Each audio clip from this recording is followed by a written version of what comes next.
Howdy y'all, my name is Preston, coming at you with some more Stardew Valley. Let's see what's on TV today. What's the weather gonna be like tomorrow? Partially cloudy with a light breeze, okay? Fortune teller. Spirits are in good humor. Awesome. So we'll want to do some more of the old fishing and stuff today. We're back again with another tip for y'all. Now listen up. Let's talk fences. Fences are useful for keeping weeds at bay and protecting your crops. They also let farmers contain their livestock. Has to break down after a while, but stone, iron, and hardwood fences last a lot longer. Right, the fences. I usually am not a fan of the fences because they break down like that. Ooh, we got a big haul today. Nice. Oh, we're going to be planting a lot today. That's great. What day is it? It's Monday, too. Good. So, first thing to address, I missed Mayor Lewis's birthday. I am the worst. My goodness. Hi, Mr. Hat. Okay, Perk. Come to old house. Perk, bring corners. Hat mouse. I know exactly where that is. We can go check that out in a little bit. What do we need to hold on to right here? Let's hold on to a potato. A potato. The rest can be sold. And, yeah, let's do some watering. Where's my waterer? Where's my watering can? All right. So, great response down below in the comments as per usual. Again, my apologies for missing Mayor Lewis's birthday. I got so distracted by all the stuff having to do with the wizard and the Junimo that I completely forgot that I had... I mean, even at the beginning of the episode, y'all know, I even talked about it. I was like, yeah, it's Mayor Lewis's birthday. I got to go give him a thing for his birthday, blah, blah, blah, you know? So that was my bad. But oh well, no problem.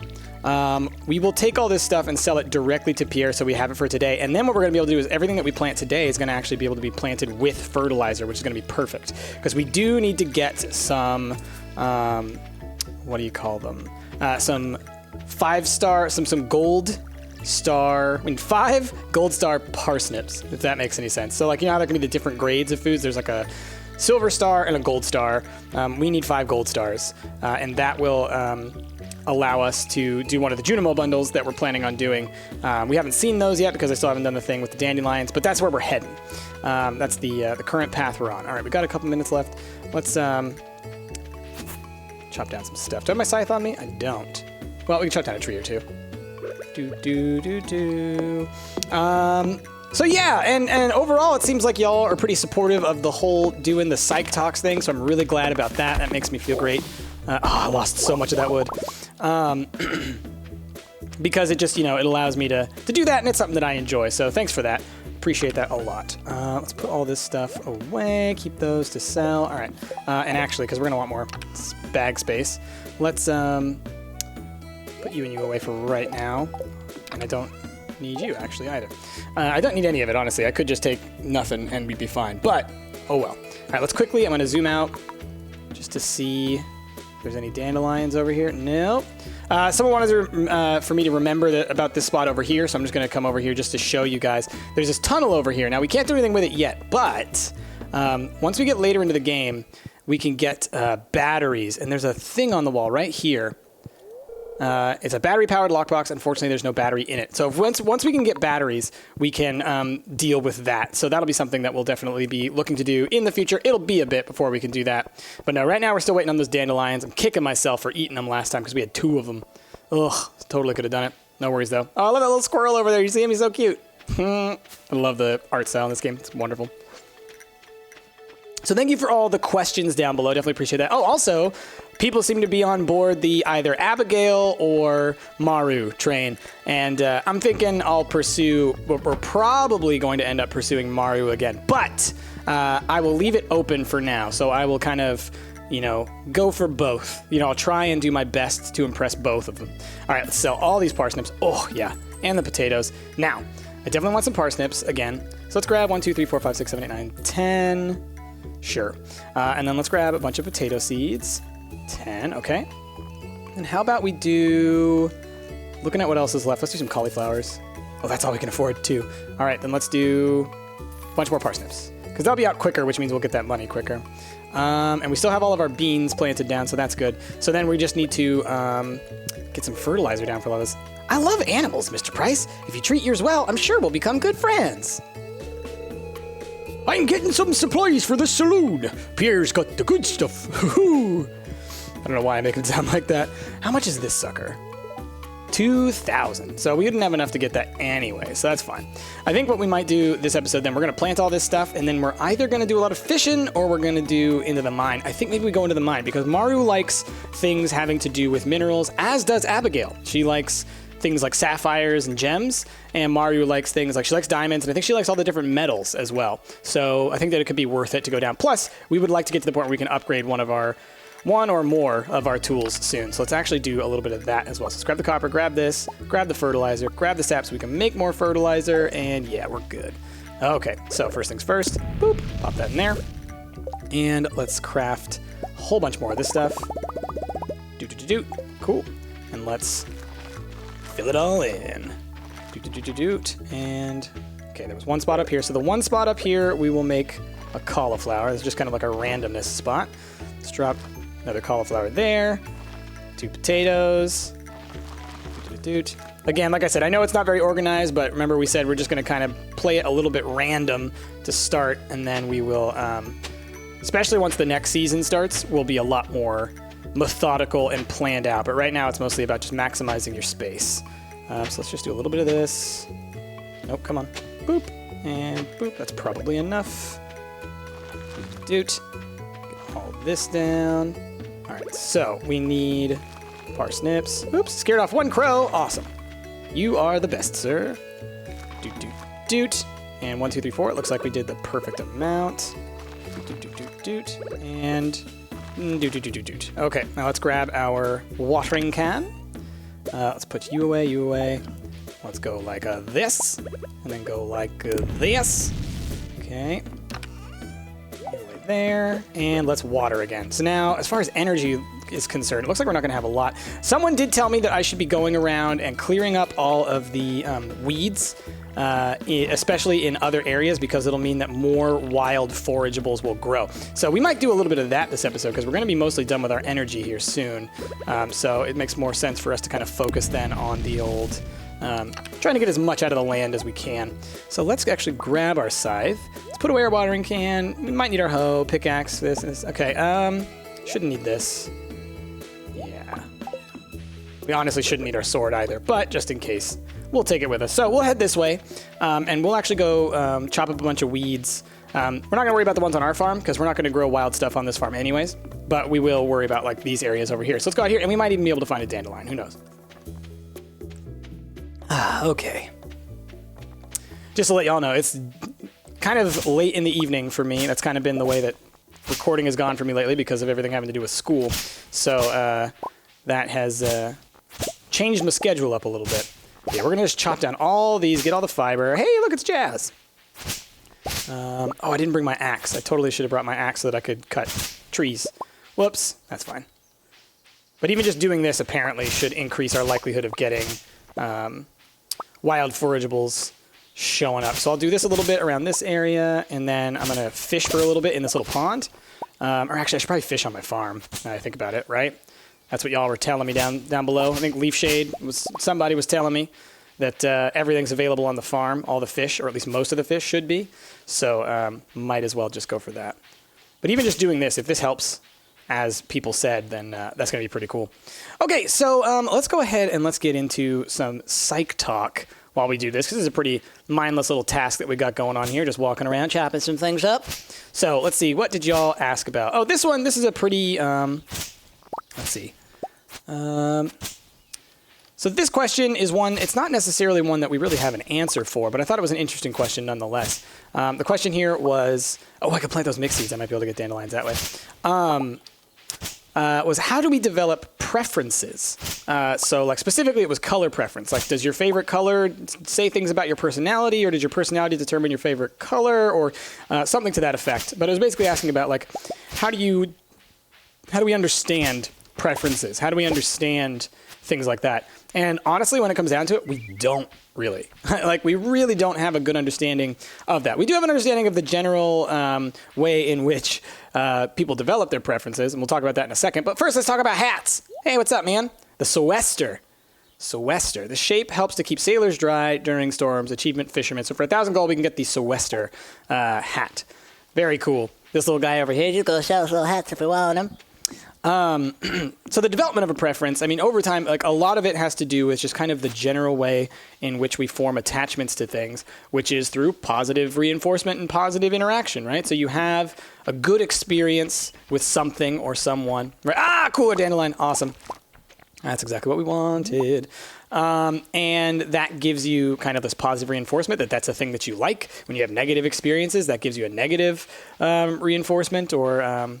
well, it depends on, I'm using the term reinforcement, but generally the terms reinforcement and punishment are not oppositional. So it could be positive punishment, or it could be negative punishment, positive reinforcement, etc. Don't worry about that. We'll talk about that some other day. Point is, through those positive interactions, you gain preference towards things, and through negative interactions, you lose preference towards things. So it's most likely that things like your favorite color, things like your favorite shape, your favorite whatever, have to do with positive experiences that you had or positive experiences shared with other people about their experience with those types of things. So yeah, it's either you learn it from other people or you get it through positive experience with those things. Generally, we don't talk about or have much understanding of like an innate preference when it comes to things like color or, you know, whatever, because they seem like fairly superficial things. But it is entirely possible that there are personality traits or certain neurological things that lead to preferences. So it's entirely possible, but we don't know yet. Like we're still kind of in the infancy of understanding that kind of stuff because it's some pretty deep psychology stuff you're asking about there. So yeah, that's about as much of that as we know, and not a lot, right? It might be a little unsatisfactory, but that's just kind of the nature of these things, you know. We only know as much as we know. Yeah, that was a deepity. That didn't mean anything. What I just said. Let us do we have any more basic fertilizer? We can make a little bit more. Let's put you away. I wanted to plant these seeds if we're going to have them anyways, right? So let's get you. Boop. And let's put down some fertilizer. And then let's grab you and let's make some more fertilizer. All right. Boop, boop, boop, boop, boop. Okay. Seeds. All right, we're going to be missing one with the fertilizer, but that's fine. Okay. Now, I can't remember if the mixed seeds give you wild forageables or if they actually give you these types of plants. I think they give you wilds. So I think like that'll grow things like dandelions and whatnot. Now, let's go turn in this Junimo bundle, and we're actually going to grab with us the parsnip and the potato. And we don't have enough wood yet for the one. We have enough stone, though, for the one. All right, well, and we'll go with this for right now. And we'll probably end up going back and forth between here and the Junimos as we go forward. I just realized I have those spring onions on me. Those I'll probably sell overnight. Get us a little bit of money for the morning. I really need to start thinking about how I want to save away, stuff for the future as far as the money is concerned, because we do need to get that second backpack soon. It's just having that space is necessary. Especially if we're going to be going down to the mines and stuff, which I hope we can get into the mines tomorrow, because that is going to be pretty important for us to really start building up our metals and things so we can upgrade some stuff. All right, so we have this spring foraging bundle. We have our dandelion. Boom, got it. Bundle complete. All right, what do we get for this? Reward. 30 spring seeds. Well, that's huge. We'll plant all of those tomorrow. I need to chop down a bunch of trees to get sap. Well, that's great. Yeah, see, I knew it. As soon as you do that, then it unlocks the next couple, I think. At least one. Okay. Oh, is it the fish tank? Nice! Because we have tons of fish, so we can totally plan around that. Okay, so we have the construction bundle, which needs 99 stone. And then let's go up here. I think, is this the pantry? Because if it is, then that's the one that I was waiting for. Pantry, all right. Spring crops bundle, parsnip, and potato, and we've got both of these coming in. And then if we look at the quality crops bundle, this is why we want the five-star parsnips, because we need to get that by the end of this season. Otherwise, we have to wait a whole year to be able to get it. So that's why I'm so kind of on top of it right now. See what else we got. Fall crops. Okay, makes sense. Artisan bundle. So these are things that we may find randomly, or more likely a lot of these are ones that you generate. So we'll have to work on those. Like jam will probably be the first one that we can get. Honey, not too far after that one. That's right, there are bees. Animal bundle is all animal generated stuff. Quality crops bundle, and I think there's a winter or a fall crops, spring crops, summer crops. All right, pretty straightforward. Let's go see the, I love this, the way that they do this. They take it into their little hut. It's so great. Let us check the fisherman's bundle as well. So we have night fishing bundle. So we have a bream, I believe. We need an eel and a walleye. Okay. Crab pot is all like the random stuff. So we should head to the beach again soon and check for stuff there. Or if I can get some crab pots, that'll be great. Sunfish, catfish, shad, and tiger trout. I know we have some of those. Lakefish. I think we have a bass, a bullhead. We may have a carp. Sardine, tuna, red snapper, tilapia. What else?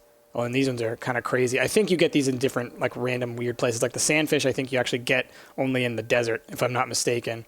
Wood skip is only in one specific foresty area. Again, if I'm not mistaken. But, you know, now that they've added the riverlands and everything, it's entirely possible that you can. So we'll do a little bit of fishing. Oh! Oh, that's right. Linus.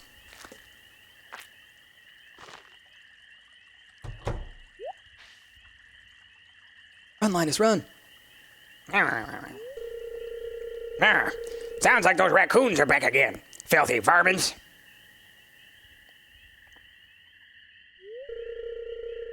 You turned up at the right moment, son. Could you do an old man a favor? Could you go around the corner and scare off those raccoons for me? They've been causing a real mess. Thanks. Make sure you give them a good scare so they never come back. Harumph, harumph. You can actually forage through the trash cans for stuff, by the way.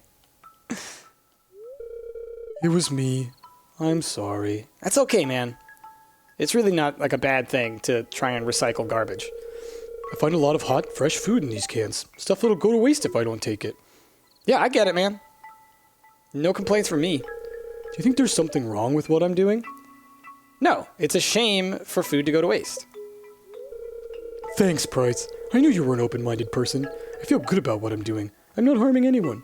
Yeah, I mean, I don't know about y'all watching this. Maybe some of y'all are offended by that. I don't understand that.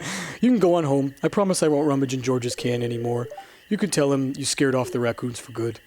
But here in Portland, we have there's a whole bunch of, people who, they call themselves dumpster divers, people who go looking through garbage and trash and whatnot for things that they can reappropriate or reuse or recycle or whatever.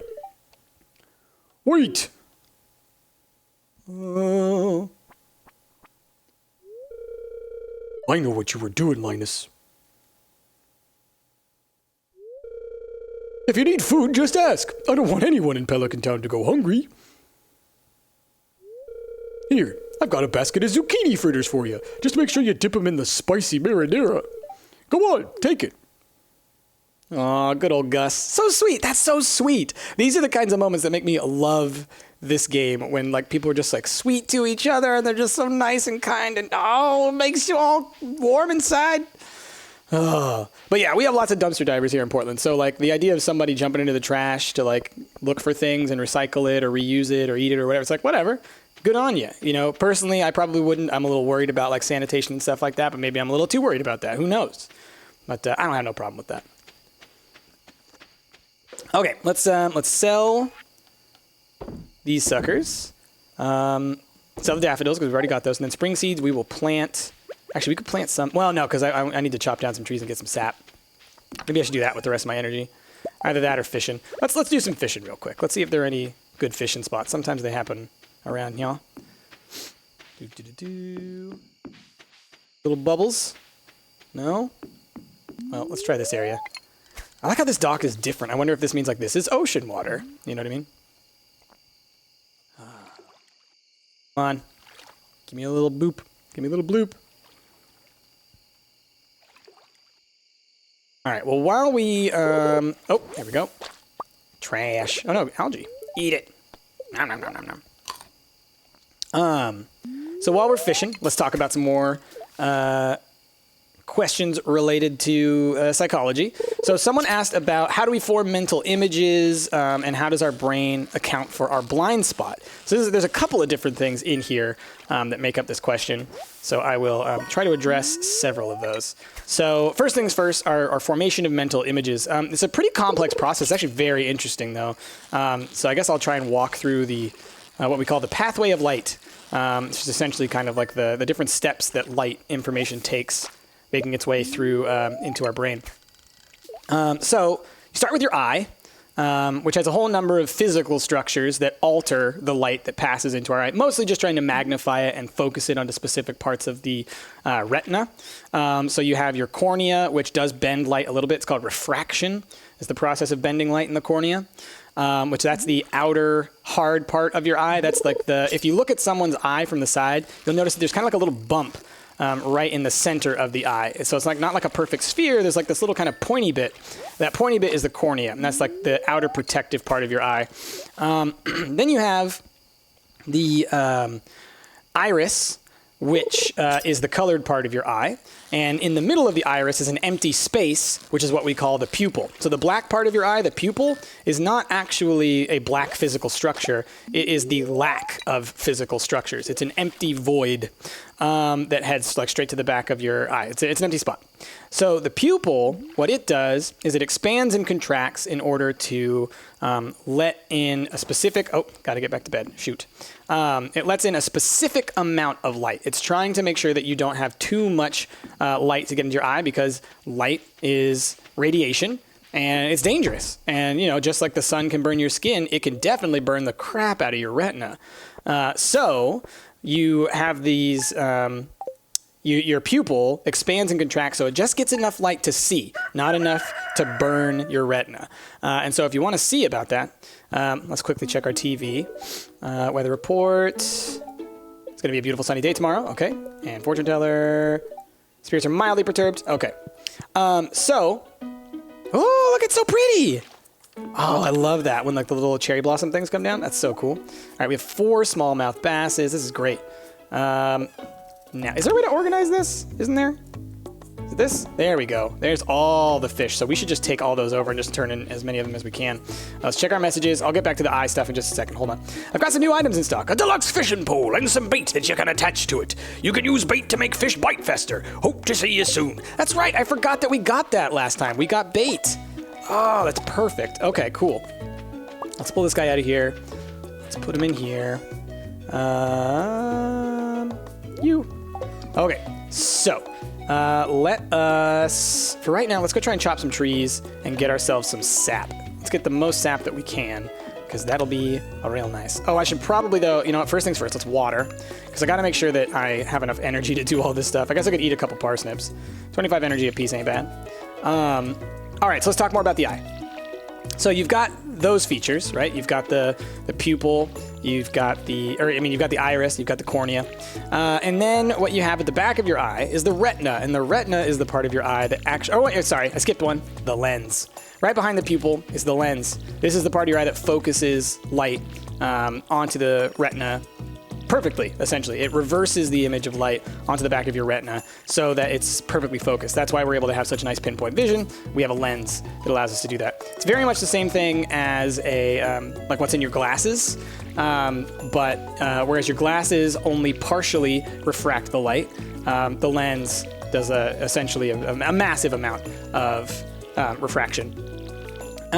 So this lens, the clear structure that light passes through, heads to the back of your eye. So at the back of your eye is the retina, and that's where the actual work is done, the actual processing of light information. And it's really fascinating the way that it works. Without getting too into the details, light, when it hits one of your retinal cells, it basically changes the shape of a protein, and then that protein causes a chain reaction to send information down your eye, ultimately, or not down your eye, down your nervous system, ultimately leading to the images that we see. So that's the first part, right? It's your eye doing processing. Now, the reason that I bring that up is because of this idea of the blind spot. You have a blind spot at the back of your eye, in your retina, where at the place where the nerve cells all leave your eye. This place called the optic disc along the optic nerve. It's basically like we needed a place for all the stuff to exit from, and this is where where it does it. So, man, I don't know if we're gonna be able to even chop down any trees today. We're not gonna have any energy. We might just eat these parsnips. That honestly might be what happens. Let me check these quests real quick. Advancement. Oh, cool. We got some money because I got a thing apparently. That's cool. So that's what creates this blind spot. So essentially your eyes, they have a small area, but it's a fairly significant one that does not have any cells. It does not do any light detection. Essentially, we have holes in our vision. But this isn't the experience that you have. Your brain fills in that space. This is the question that we're getting at. How and why does your brain do this? Well, the why is pretty simple. Our brain and everything about how we process sensory information, perceptual information, is all built on trying to give us the most beneficial and most complete image of the world around us. I wonder if I can make any snacks. Let's put some stuff away real quick. So the why is just essentially that it's the most efficient and effective tool that we've got. Now, oh, cool. Can I make one of these? Nice. Oops. So, you've got these blind spots, but of course you don't experience your visual life with those blind spots, right? You don't have blind spots. You perfectly see everything. Well, the thing is what your brain essentially does, or what your eye does, because this happens in early processing. So this happens before the information even reaches your brain, when it's still in the eye. Some processing takes place that essentially fills in the gap with what your eye thinks goes there. Okay? Makes sense? I know, suddenly I'm giving sentience to your eye. It makes things sound weird, doesn't it? Well, it's not that weird. Essentially, just the cells next to the cells that are right next to the blind spot fill in that gap for you. All right, so whatever is all around your blind spot, it just kind of gets copy-pasted over that spot in our processing, so that we have a nice seamless vision of the world. So that's how that works. Now, as far as how do we form mental images beyond that, we have two major steps in our processing where this occurs. But really what it comes down to, the occipital lobe, which is the very back of your brain. So if you take your hand, place it on the back of your head, that's your occipital lobe, right? If you're just like cupping the back of your head, that's your occipital lobe back there. That's where all of your visual information is processed. Before it gets to there, there's a structure called the thalamus. And the thalamus is basically this kind of like, we often refer to it as a sort of like the assistant of the brain. It like kind of decides what information is important, what information is not, and where should it pass along to.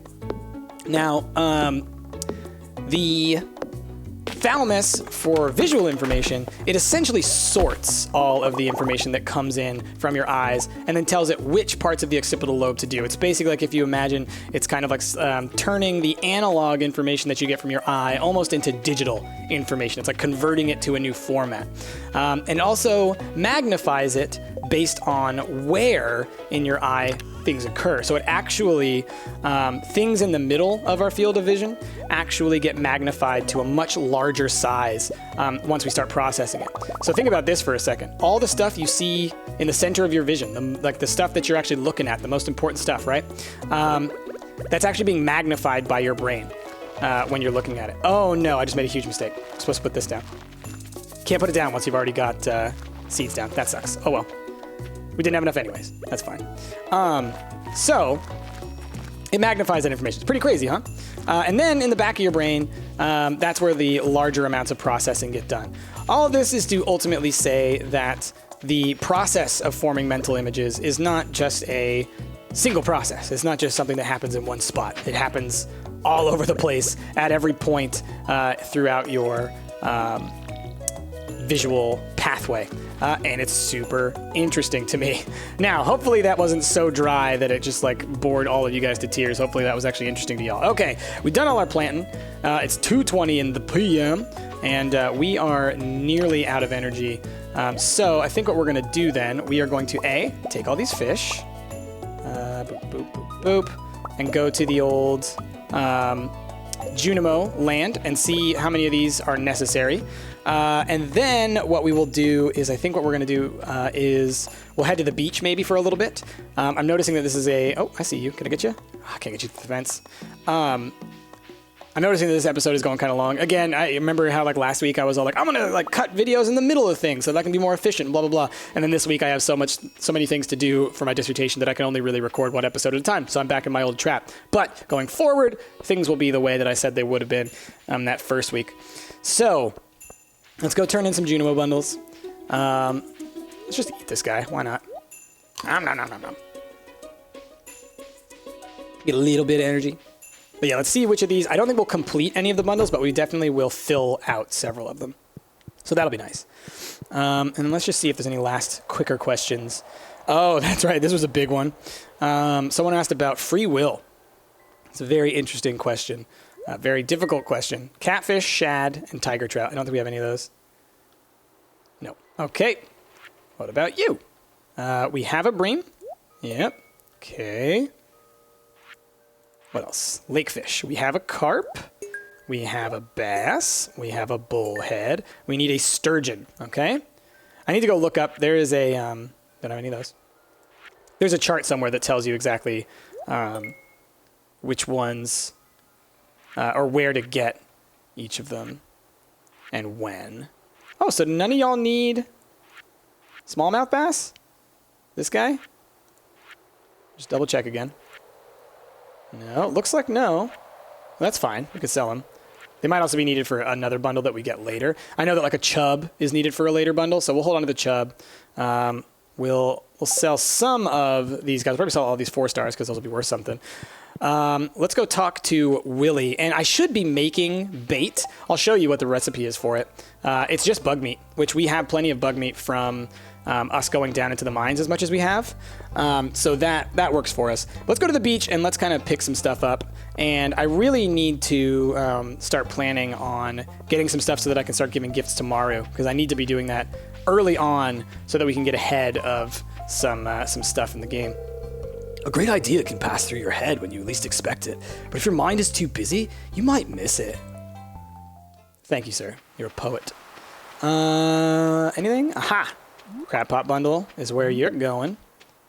Let's go talk to Mr. If It Smells, It Sells. Oh, you're not in?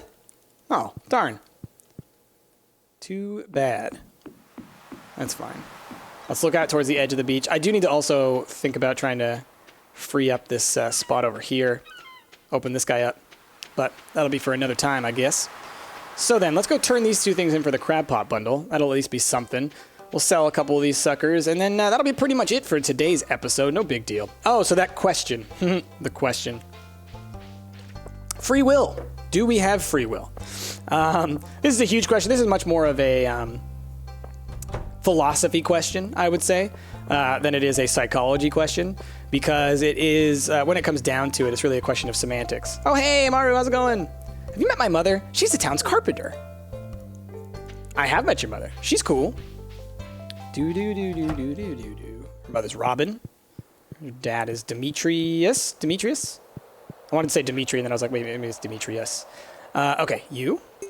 And you. Cool, so that's 2 of these suckers done. I think once we fill that out, we actually will get a couple of crab pots. That'll be nice. We'll just have those on our farm, and they'll just be constantly giving us free fish. So that'll be cool. Or more likely, things like shrimp and whatnot. Crabby stuff, but that's still free stuff. So not a bad thing to have, especially on our Riverland farm. All right, let's go sell some of these. So free will, the long and short of it is there's this great quote from a guy named Christopher Hitchens. Some of you may be aware of, some of you may not. He one time said, of course we have free will, we have no choice but to, right? So it's kind of a tongue-in-cheek joke, right? It's saying we have free will, but it's because we're required to have free will, so then we don't have free will, right? It's like a kind of a loop, a philosophical loop. But in general, I like the sentiment of that statement. But when it comes to, the question like psychologically and whatnot, here's what it comes down to. Yes, there are things that are biologically determined in our personality. Some things are reflexive in action, okay? Some of our behaviors are automatic, and they come from our basic neurological activity, all right? So that does happen. However, in the same vein, our psychology, our brain, is not like a zero-sum computer. It's not one of these situations where it's just making parallel calculations and then comes to a summative agreement, right? Where it says, this is the appropriate response. This is the appropriate response. It is much more like a whole bunch of little computers all kind of giving their suggestion, going around in loops. And then we have the part of us that is our consciousness, which rests in the frontal lobe of the brain, which is where, if free will exists, that's where free will lives. And that's where you basically make the choice. That's where you basically look at all of the data, look at all of the options, and then you kind of assess that. So I think that basically when it comes down to it, much like nature versus nurture, it's neither, it's both. I think that when it comes to free will, we have free will within a certain set of parameters, all right? We have all these bits of information that we get. We have all of this perceptual data. We have all of our emotional data. We have all of our past experience. And all of that stuff feeds into this information that we get. And it tailors what we see. It changes what we see. It alters our perceptions. But ultimately, at the end of the day, you still end up making those kinds of decisions and conclusions on your own. But this is not something that is going to be agreed upon by everyone. This is a much more, like I said, it's more philosophical. But to me, anyway, it seems like that's the most accurate or probable situation, is that, yes, we sort of have free will. We are able to make choices within a limited set, but we still make those choices. So hopefully that answers your question. It's really not something that we really have a big answer to, right? That's why the question still exists. That's why it's something that people still debate over to this day. All right, give me a fish. Give me a fish. Come on. Come on. You can do it. There we go. Nah, more algae. All right, we'll hold on to the algae because we can eat that tomorrow for some energy. Let's go ahead. Let's sell these guys that we just caught because we already have a smallmouth bass in here. And I'm actually going to go ahead and I'm going to be forward thinking for next time. We're going to make a whole bunch of bait. And then I'm going to... How do I do this? I think it's like you right-clicking on the pool. Is that not how it works? Sworn that there's a way that you can, like, use in the water to catch fish. Must first be attached to a fishing rod. Huh. Well, I made the bait. We'll figure it out. Maybe this pole can't use bait. Maybe I have to wait until I get the next one. That would be odd, but I could also see that being the case. But I still made some bait nonetheless, so we'll have it for the future, and we'll figure that out for next time. All right, let's go to bed. I think we did everything we were supposed to do. It was mostly just farming this time because we have so much farming to do. That's why we want to upgrade our pail. We can now make a survival burger. Okay. And how are we doing on monies? Not a bad amount, so we'll actually have some money to play around with next time, and maybe we'll start saving up for the backpack now, because we know that the next time we get a big set of stuff, we'll actually be good to go. Okay, well, with all that, thank you all for watching. If you liked your style, please be sure to give this video a like, a favorite, and subscribe to the channel. My name has been Price. Be sure to drop those psychology-related questions down below, and I will get to them in a future episode. But with all that, I will see y'all next time.